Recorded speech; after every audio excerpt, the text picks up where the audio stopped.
Satnam,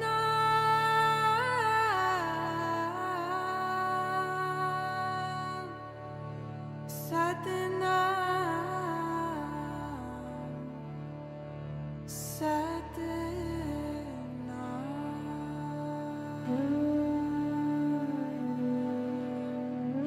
Hey, so I really want to talk about the law of attraction and manifestation because it is like so interesting to see that mainstream society is adopting these principles and everyone is just kind of hopping on the bandwagon. But I really want to talk about what people don't tell you in this process. Some things that can wind up happening that will cause more suffering.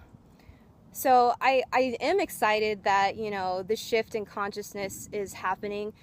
People are learning the law of attraction, but it is amazing as it is. It's also scary at the same time.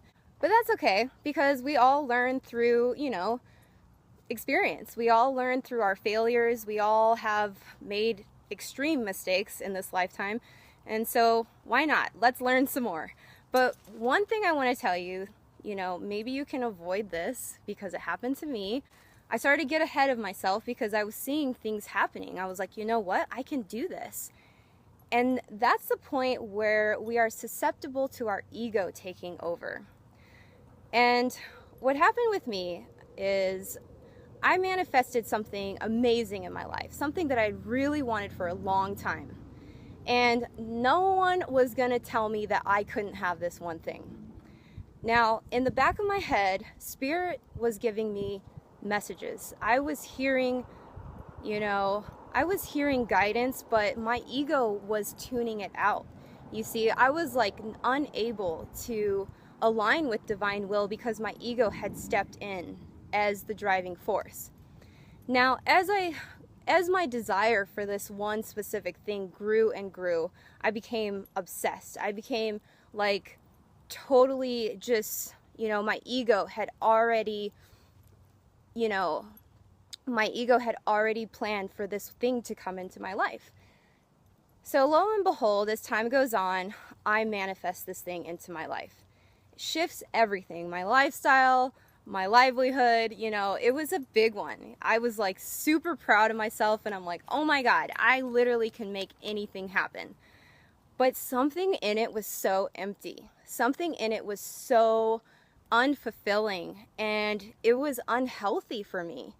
And I should have known because Spirit was telling me all along, Danielle, it's not the right time. Danielle, I know you want this, but it's not in line with divine will. And yet I just ignored that.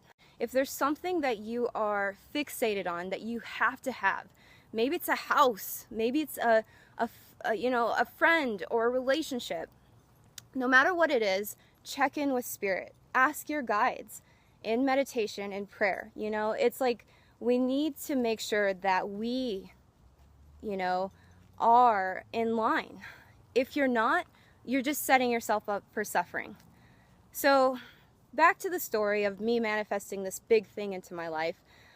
So as a few days go by and I'm kind of acclimating to my newfound reality with this amazing manifestation, like I said, I'm realizing that it's not fulfilling me in the way that I had wanted.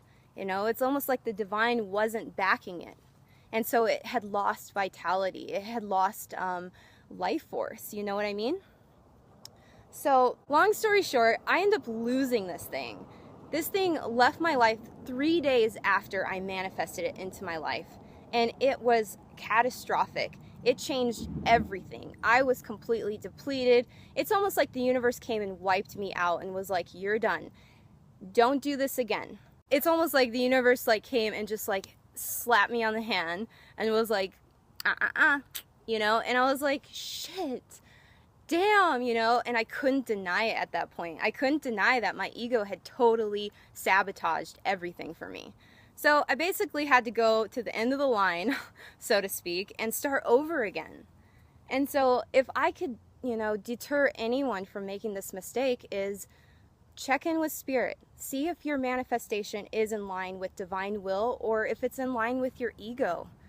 And, make adjustments.